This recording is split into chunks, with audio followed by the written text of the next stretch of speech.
Con esta entrega inauguramos un nuevo espacio al que hemos llamado Urbil.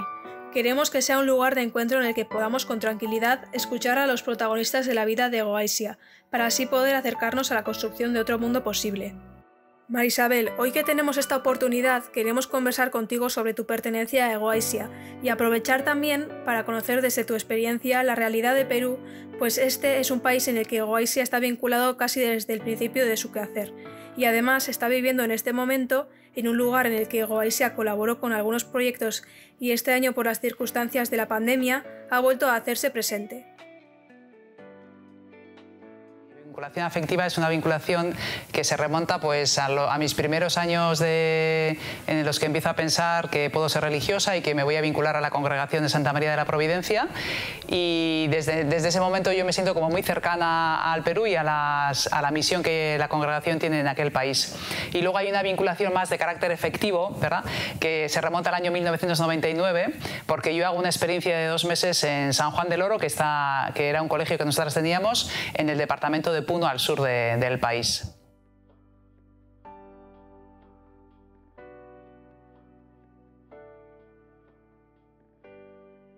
La vinculación con Goaisia es una vinculación desde los principios de Goaisia, es decir, es desde hace 20 años, y creo que he tenido varias vinculaciones con Goaisia.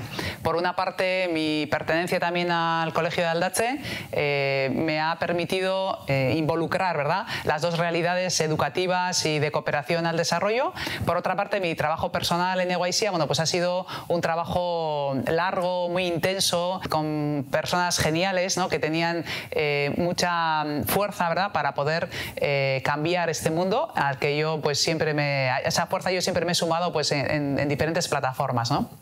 Así que yo creo que han sido como pertenencias que se han ido sumando y que de alguna manera, por lo menos en mí, han ido multiplicando y me han ayudado también de alguna manera a aprender a distinguir un poco las trampas de la cooperación internacional, ¿no?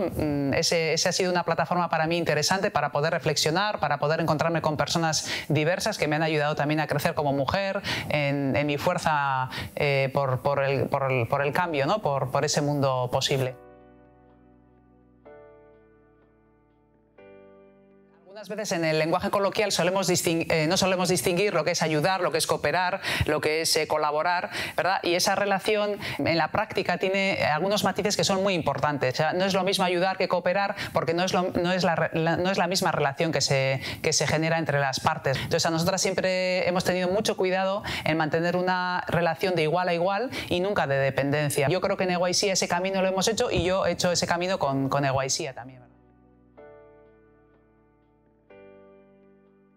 La vida en Alto Trujillo es en algunos aspectos muy parecida a un pueblo y en otros aspectos, en cambio, es muy parecida a una ciudad, porque efectivamente la gente que viene a Alto Trujillo a vivir es gente que procede del campo, del ámbito rural, y entonces, bueno, pues trae consigo pues las costumbres, el modo de vivir, el pensamiento, ¿verdad? Nosotros vivimos en el extrarradio de la ciudad de Trujillo y eso, en principio, bueno, pues genera un poco como de choque, ¿no? De choque. Es verdad que la ciudad emite unas sirenas como música de fondo, de posibilidades, de oportunidades, pero luego la gente cuando viene a la ciudad se encuentra con que las posibilidades son pocas y en algunos casos además tienen menos posibilidades, por ejemplo alimenticias, que en su chacra y en la sierra, ¿no?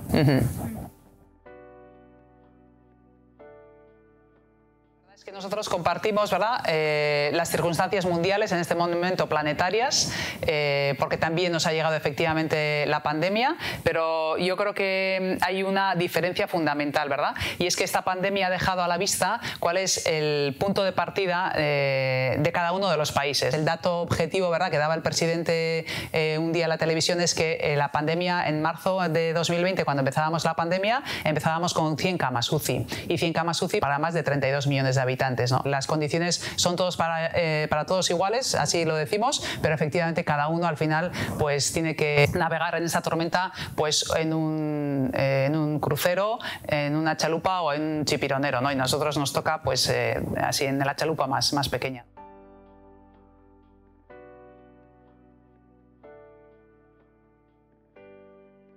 Guaisia en este momento fue así como una luz en el camino. O sea, en una economía que es muy de ganar el sueldo diario para lo diario, claro, cuando al mes y medio dejan de ganar, pues efectivamente se quedan sin nada, ¿verdad? Guaisia inmediatamente se puso en marcha en Eibar y la respuesta, la verdad es que fue pues así como en Eibar, ¿no? A lo grande, ¿no? La desigualdad se deja ver en esos momentos más críticos y entonces hay gente que no puede comer, o sea, no tiene acceso a alimentación diaria y entonces pues lo recaudado por Guaisia o a través de Guaisia lo utilizamos para entregar semanalmente un kit, vamos a decir, una especie de canasta, le llaman allí, ¿verdad? Con alimentos básicos, ¿sí? Y eso lo empezamos haciéndolo a 102 familias, a 102 personas y en julio, que es el momento más crítico de la pandemia en el Alto, llegamos a dar hasta 155 familias. En noviembre la situación de la pandemia había ya mejorado, habíamos ya pasado la primera ola, hacia mediados de octubre empezaron las cifras un poco a caer y en noviembre, bueno, pues estalla una crisis política, un grupo de congresistas da un golpe de Estado y Vaca cesa al presidente de la República y coloca a otro, ¿no?, en su lugar.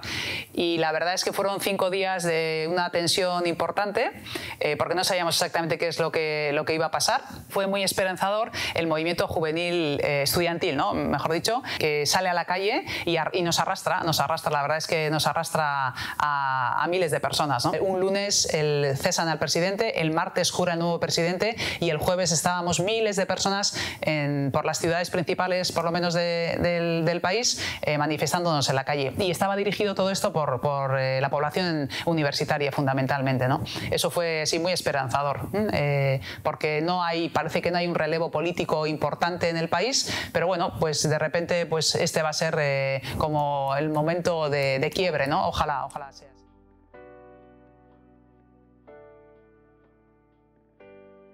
Bueno, Fe y Alegría es una asociación internacional de escuelas, ¿verdad?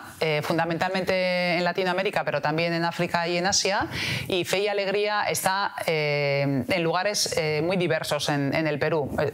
Inicialmente los colegios de Fe y Alegría nacen en los lugares más marginales, pero luego esos lugares marginales en algunos casos evolucionan y entonces luego se quedan como en condiciones, vamos a decir, un poco mejores, ¿no? Por lo tanto, Fe y Alegría en el Perú ha tenido que responder a situaciones muy diversas.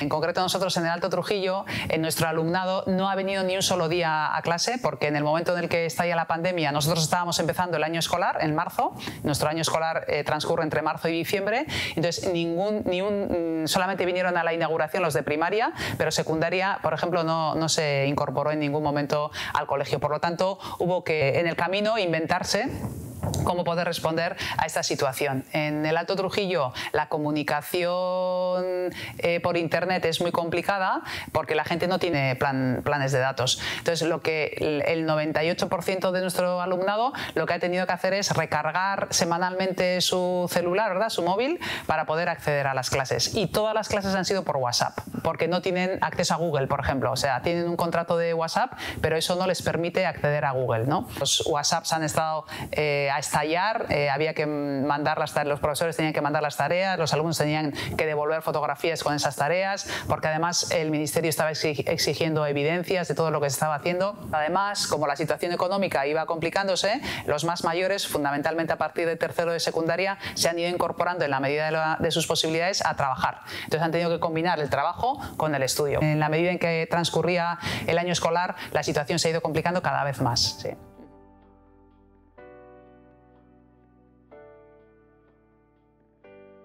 El claustro es como de 53 personas, el alumnado es de 1.350 alumnos y alumnas desde los 3 años hasta los 17, que es cuando se acaba la educación básica obligatoria en el Perú. Yo estoy más cerca del alumnado de secundaria, ¿verdad?, entre los 12 y los 17 años. Y creo que esta situación ha provocado respuestas diversas entre ellos también, ¿no? Hay un pequeño grupo que han visto que en esta situación puede haber una oportunidad y entonces han estudiado muchísimo, o sea, una pasada, ¿no? Hay un grupito de gente que tengo ahora sí en la cabeza que efectivamente ha trabajado mucho, ¿no? Porque han dicho, bueno, pues si la situación es mala, nosotros tenemos que hacer por superarla, ¿no? Pero la verdad es que la mayoría del alumnado ha entrado como una especie como de tristeza, también de mucho desasosiego, porque han estado dentro de casa, las casas no tienen pues, las condiciones que nosotros nos imaginamos que puede tener una casa, entonces les ha generado mucha tristeza, ¿no? Yo me he encontrado con casos, así coloquialmente dicho, ¿verdad? Como de perfil depresivo, ¿verdad? Es decir, no le encontraban sentido, estaban completamente desanimados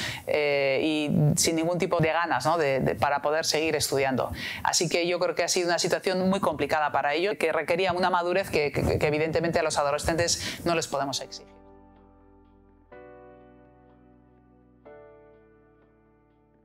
Desde el Alto Trujillo la gente está muy acostumbrada a ver el futuro de forma incierta, es decir, la gente vive muy al día, disfruta mucho por esto también, porque bueno, pues tampoco se agobian demasiado, ¿verdad? En el futuro, porque bueno, pues para ellos el día a día es lo más importante. Es verdad que este contexto de pandemia hace del futuro todavía más incierto, ¿verdad? La vacuna ojalá sea un derecho para todas las personas, pero nos tememos que la vacuna, como tantas otras cosas, va a seguir siendo un privilegio de una parte de la población del planeta, ¿no? Y desde luego el Alto Trujillo está a la cola de todas las listas, ¿eh? Eso lo tenemos claro. Así ha sido durante la pandemia y seguramente seguirá siendo así con el tema de la vacuna también, ¿verdad? Un aspecto de estas gentes que a mí me sorprende mucho y es la capacidad de resiliencia que tienen, ¿no? O sea, esta gente se pone de pie con bastante facilidad, no voy a decir que con facilidad, pero con bastante facilidad, ¿no? O sea, viendo las condiciones de vida que tienen, viendo el futuro que yo veo, ¿no? Que seguramente será diferente a lo que ellos ven y lo que ellas ven de su futuro, pero tienen una capacidad de ponerse de pie, de mirar hacia adelante, ¿sí? Es verdad también que ellos tienen un profundo sentido religioso de la realidad y la verdad es que ellas y ellos se sienten muy acompañados siempre, ¿no? O sea, siempre hay una fuerza, ¿no? Algunos, eso, pues para casi todos es Dios, pero bueno, pues seguramente se podría llamar de otra manera también y se sienten súper acompañados, o sea, nunca se sienten solos, ¿no? Siempre me va a ayudar, siempre va a salir, esto por algo va a ser, algo me va a querer enseñar esta situación que estoy viviendo. Entonces ellos, bueno, pues se ponen de pie, levantan la cabeza y buscan el modo, la manera, ¿verdad?, de poder seguir adelante. Así que desde mi perspectiva así más occidental, más pragmática, más materialista seguramente, bueno, pues el futuro es así como medio negro, pero ellos a mí ciertamente me transmiten que el futuro existe ciertamente y que, bueno, pues dirigirnos hacia ese futuro, bueno, pues es una tarea y hay que hacerlo. Así que es un futuro incierto, pero no es un futuro sin salida, ¿no? Es un futuro esperanzador.